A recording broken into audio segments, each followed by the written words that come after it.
হলো তালিবুল ইলম হাফেজ যদি সে দাড়ি ছাটে তাহলে তার পিছনে তারাবি নামাজ পড়া যাবে কিনা।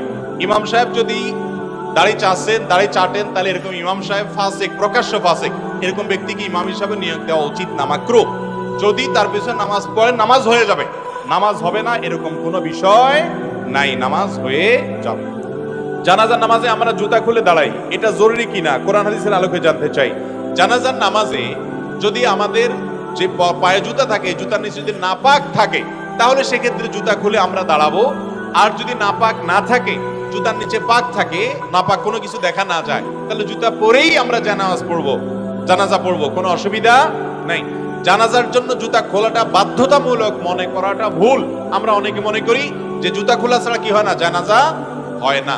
নবী করিম সাল্লাল্লাহু আলাইহি ওয়াসাল্লাম জুতা পরেও নামাজ পড়েছেন, যদিও জুতা পরে নামাজ পড়তে হলে এটা জুতাটা সফট, মুজার মতো হতে হয়, চামড়ার মতো হতে হয়, ওইরকম জুতা আজকাল নাই বললে চলে। কিন্তু জানাজাতে যেহেতু রুকু সিজদা নাই, আর যদি জুতার নিচে নাপাক না থাকে, সেই জুতা পরে আপনি নামাজ পড়তে পারবেন ইনশাআল্লাহ।